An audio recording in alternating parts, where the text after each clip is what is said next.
Here's a number you'll see on a lot of plug-in solar websites. Save up to $1,500 a year. That sounds amazing. It does. And for some people, in some states, with the right system and the right electricity plan, it might even be true. But for most people, it's not. And the gap between the marketing number and the real number is exactly what we're going to talk about today. Because if you buy a system expecting $1,500 in savings and you get $200, you're gonna feel ripped off, even if the system is working perfectly. Exactly. The system isn't lying to you. The marketing is. And the difference comes down to a handful of variables that most brands don't explain clearly. So today, we're going to walk through every one of them, honestly. Welcome to Plug-in Solar Explained. I'm Lisa. And I'm Mike. From PluginSolarUS.com, this is the simple way to understand plug-in solar, home energy, and the policies shaping America's next consumer energy movement. Today we're doing something a little different. Instead of covering a policy or a safety standard, we're going straight to the question that most people actually want answered before they buy anything. How much money will I actually save? And we're going to give you the honest answer with real numbers, real state examples, and a clear explanation of why your savings might be very different from your neighbors. Let's start with the single biggest driver of plug-in solar savings. What is it? Your electricity rate. Not the size of your system, not the brand, not even how much sun you get. Your electricity rate is the number one variable. It determines the value of every single kilowatt hour your system produces. Walk us through why that matters so much. Let's say your system produces 1,000 kilowatt hours of electricity in a year. That's a pretty typical number for a mid-range system in most of the country.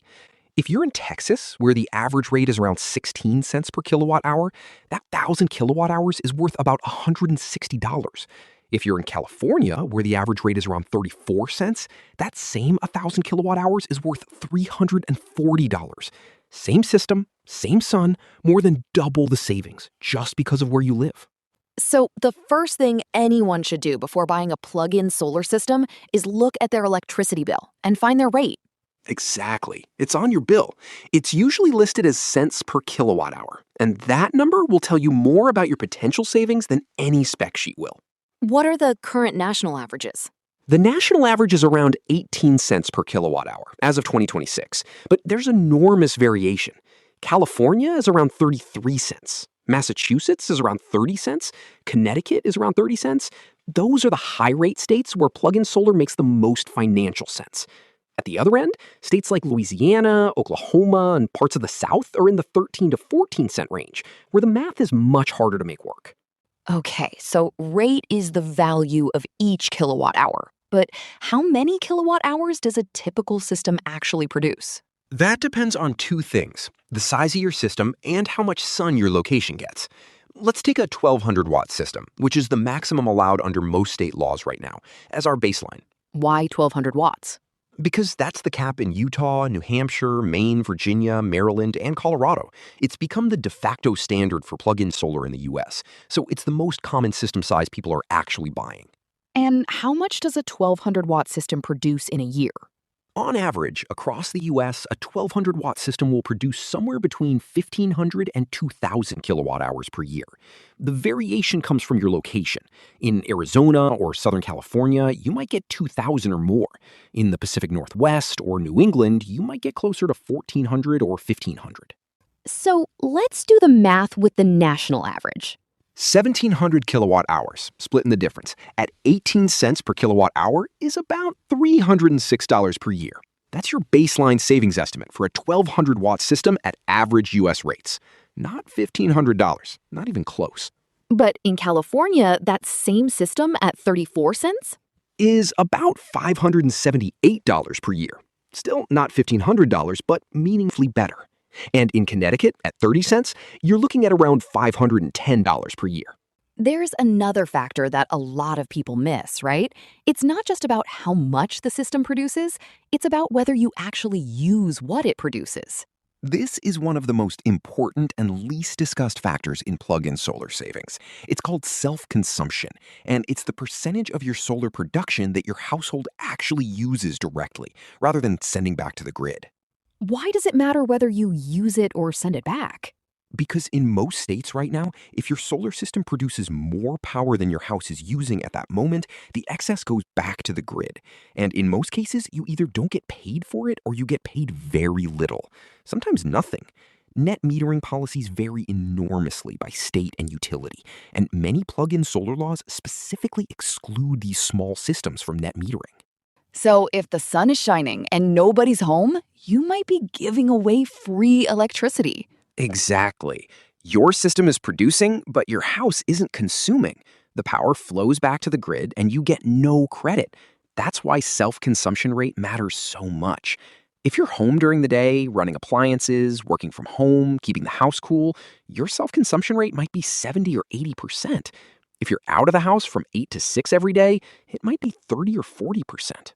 And that directly cuts into your savings. Directly.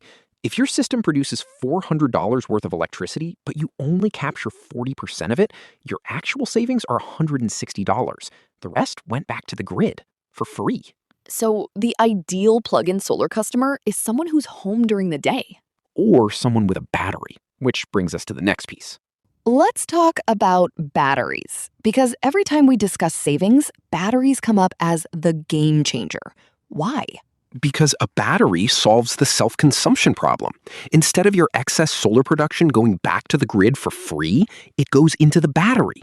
Then you use it in the evening when you get home or overnight or during peak hours when electricity is most expensive. So you're capturing more of what you produce. Right. A well-sized battery can push your self-consumption rate from 40 or 50% up to 80 or 90%. You're using almost everything your system generates, and that means your savings are much closer to the theoretical maximum. What size battery are we talking about? For a 1200-watt system, a 2 to 3 kilowatt-hour battery is the sweet spot. That's enough to store a full day's production in most conditions. The system charges the battery during the day, and you draw from it in the evening. It's a simple, clean cycle. And there's another benefit beyond self-consumption: time of use rates. This is where batteries can really supercharge your savings. Time of use rates, TOU rates, are electricity pricing plans where the rate changes depending on the time of day. Peak hours, usually late afternoon and evening, are the most expensive. Off-peak hours, usually overnight and early morning, are the cheapest. And in California, the difference is dramatic. Enormous. In California, peak rates can be 50 cents per kilowatt hour or more. Off-peak rates are typically around 26 to 30 cents. If you have a battery, you can charge it during the day with free solar energy, then discharge it during the expensive evening peak, instead of buying that expensive peak electricity from the grid. You're effectively replacing 50-cent electricity with free solar electricity. That's where the big savings numbers actually come from. Give us the California example with a battery. A 1200-watt system with a 3 kilowatt-hour battery in California, optimized for TOU rates, can realistically save $550 to $700 per year. That's a real number from PluginSolarUS's own savings methodology.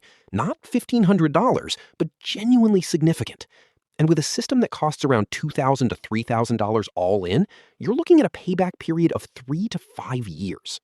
Let's talk about payback periods, because that's the number people really want to know. How long until the system pays for itself?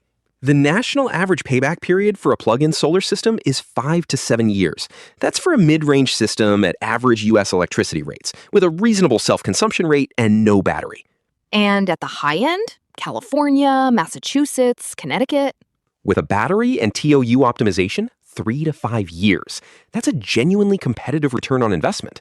For comparison, the average home improvement project, a kitchen remodel, new windows, a deck, typically never pays back at all in energy savings. It just adds resale value. Plug-in solar actually pays back in cash. And at the low end, low rate states, no battery, low self-consumption? You could be looking at 8 to 10 years or more. In a state with 13 or 14 cent electricity, a system that costs $2,000 and saves you $150 to $180 a year takes 11 to 13 years to pay back. That's a long time. It might still make sense for energy resilience reasons, having backup power, reducing grid dependence, but the pure financial case is weak. So the honest answer to how long does it take to pay back is it depends enormously on where you live. That's the honest answer. And anyone who gives you a single number without asking where you live and what your electricity rate is not giving you the full picture. PluginSolarUS has a savings calculator. What does it model and what does it not model? The calculator models the core variables we've been talking about: your electricity rate, your system size, your location's solar production, and whether you have a battery. It also models panel degradation at 0.5% per year, which is the standard industry rate. So the 10-year and 25-year projections already account for the fact that your panels will produce slightly less each year. What doesn't it model?